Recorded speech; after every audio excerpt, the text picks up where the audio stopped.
এই দুনিয়াতে আল্লাহ রাব্বুল ইজ্জত ওয়াল জালাল আমাদেরকে অনেক সুযোগ সুবিধা দিয়েছেন। আল্লাহ বলছেন, কুলু ওয়াশরাবু হাত্তা ইয়াতাবায়্যানা লাকুমুল খাইতুল আবয়াদু মিনাল খাইতিল আসওয়াদি মিনাল ফাজর সুম্মা আতিম্মুস সিয়ামা ইলাল লাইল। আল্লাহ বলছেন, তোমরা পানাহার করো যতক্ষণ না রাতের কালো রেখা থেকে ভোরের সাদা রেখা দেখা যায় ততক্ষণ পর্যন্ত খাইতে থাকো। এখন আমার এলাকার দেখবেন কিছু মুরব্বী আছে, এরা বাইরে গিয়া শরীর দিকে তাকায়, পশম দেখা যায় না, দেখা যায় না, কই খা খা আরো খা, পশম দেখা যায় না, খা কয় না, এগুলা সুতো বাইর করে দেখা যায় না, খা। এটা কি এই তাফসীর? এই কালো সুতার কথা আল্লাহ কইছে না? আমরা তো বুঝি না, নিজের মতো একটা বানাইয়া ছেড়ে দিই। সুতরাং আল্লাহ বলছেন, সুম্মা আতিম্মুস সিয়ামা ইলাল লাইল, তোমরা রোজাকে পুরা করো রাত পর্যন্ত, অর্থাৎ ইফতার পর্যন্ত। কতক্ষণ পর্যন্ত? ইফতারে তাড়াহুড়া করবেন। ইফতারে বুঝেন নাই? ইফতারে কি করবেন? মানে সময় হয়ে গেলে ইফতার। এই যে দেখেন আপনাদের হুজুররা যে আজান দেয়, খাইয়া দেয় না, না খাইয়া? তা আমরা তো এরপরে খাই। আজান কি ইফতারের জন্য দিছে না মাগরিবের জন্য? আমার সাথে কথা বলেন। আজান ইফতারের না মাগরিবের? ইফতারের যখন রমজান থাকে না আজান দেয়নি? কথা বলেন না। ইফতারের না মাগরিবের? তা আপনি হের আজানে কিতা ইফতার?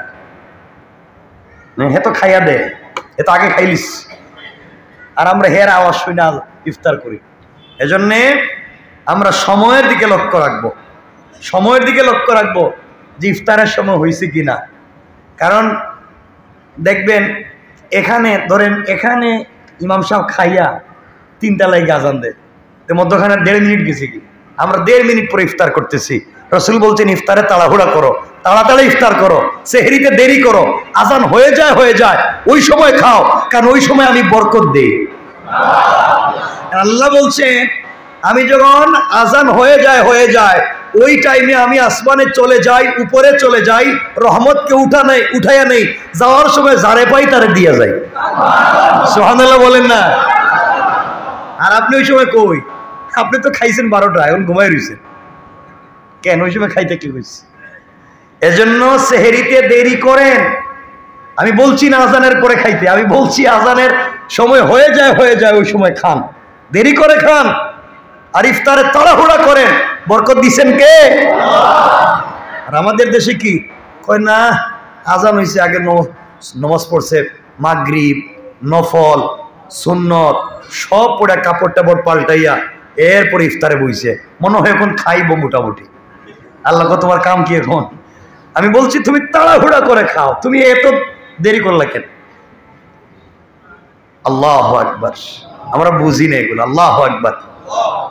যেমন কথা আসলে ওই যে ঈদে বলতেছি, ওই যে বিয়েতে খেজুর খুরমা বলছেন, ওই যে বিয়ে হয় না, বিয়ে পড়ে না, খেজুর খাও। আল্লাহর রাসূল বলছেন খেজুর খাও আনন্দ করে। কেমনে? বন্ধু বান্ধব আনন্দ করে কেমনে? দৌড়াদৌড়ি করে, চিল্লাচিল্লি করে, টানা হেঁচড়া করে, তার মধ্যে আনন্দ। আর আমরা কি সুন্দর লাইন ধরে বসি, হাতে হাতে খেজুর দেয়। আমরা কি তো সব নতুন জামাই নি যে হাতে হাতে খেজুর দিব? জামাই তো একজন, আর সবাই আনন্দ করে খাবো, দৌড়াদৌড়ি করে খাবো। রাসূল বলছেন নিক্ষেপ করে দাও, মাথার উপরে ফালাও, ওদের উপরে ফালাও, এরা যারা দৌড়াদৌড়ি করে খায়, এর মধ্যে বরকত দিছেন কে? আল্লাহ বরকত দিছেন। নিক্ষেপ করে খাও, দৌড়াদৌড়ি করে খাও, থাবড়াথাবড়ি করে খাও, যে জয়টা পাও খাও। হেরা কয় আমরা হাতে দেও। ঘটনা কি? খাওয়া তো খাওয়াই, সুন্নত মতো খাও, কিছু ভালোবাসা তো দিয়েছেন। কথা কি বুঝতে পেরেছেন? আল্লাহ কবুল করো, আমিন। কথায় কথা চলে আসছে, বলে দেই, রমজানে বিশেষ করে সিলেটে এবং চট্টগ্রামে এই সমস্যাটা সব থেকে বেশি। মেয়ের বাড়িতে ইফতার দিতে হয়, ইফতার না দিলে ফাঁস লেগে মরে যায়। মেয়ের বাড়িতে ইফতারি পাঠাইতে হয়, ঋণ করে টাকা উঠাইয়া, কিস্তিতে টাকা উঠাইয়া ইফতার পাঠাইতে হয়। এই চিটাগাং সিলেট এমন আছে, কুরবানির সময় গরুও দিতে হয়। কথা বলেন না কেন? কথা বলেন না কেন? দেওয়া লাগে। তুমি যে জামাই বিয়া করছিলা মেয়েরে, এখন রমজানে ইফতার দিতে হয়, কুরবানির সময় গরু দিতে হয়, এগুলা বাদ দিয়া ভিক্ষার সালা নিয়ে বসে যাও না কেন? কথা বলেন না কেন? তুমি এগুলো চাও কেমনে? ইফতার চাও কেমনে? শ্বশুর বাড়ির থেকে আসবো, আবার 2-4 দিন দেরি হইলে কি ভাব ধরে, গরম হয়, এখন দিলা কেন? পুরাতন হয়ে গেছে, খাবো না, নতুন থাকতে দিলা না কেন? ওরে আল্লাহর শয়তান, তোমার দিত কইছে কে? এটা হারাম। শ্বশুর বাড়ি, মেয়ের বাড়িতে বাপ মেয়ে জন্ম দিয়ে ঠেকছে, ইফতার পাঠাইতে হয়। সারা বছর কষ্ট করে গরু একটা পাঠায় শ্বশুর বাড়ি, পাঠাইতে হয়। এগুলার থেকে আল্লাহ হেফাজত করো, বলেন আমিন। আসতে কইবেন না, জোরে কোন আমিন। এখানে কেউ আসেননি শ্বশুর বাড়ি থেকে ইফতার খান? নাই, এরা নাই কইতেছে। এরা এত ভালো মানুষ নাই? ইফতার খানেওয়ালা লোক নাই না? খায়, বউরে কয় তোর কেউ নাই, ইফতার বাড়াইতে পারলো না, তোর বিয়া করে আমি ঠকছিলাম। কেউ কিছু পাঠায় না।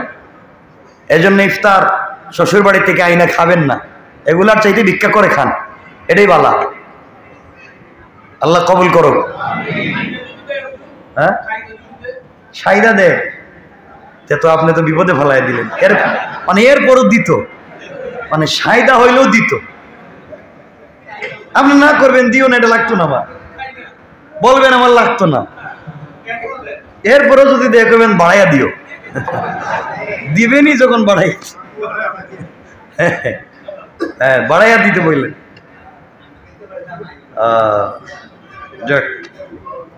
আমি দেখলাম সিলেটে, আপনারা দেখেছেন, মেয়ের বাড়িতে ইফতার বাবা দিতে পারে নাই, বকাবকি করছে শ্বশুর বাড়ির লোক, মেয়ে ফ্যানের সাথে ফাঁস লেগে মরে গেছে। ইফতারের জন্য মানুষ মরে যাবে? কোন সোসাইটিতে বসবাস করছি?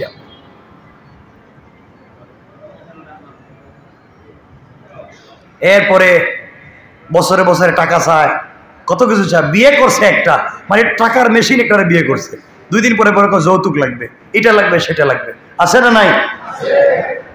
এর অর্থ যে বন্ধ করে দেবে এটা না, কিন্তু মেয়ের জামাইরে বেশি করে দিয়েন, খাওয়াইয়েন।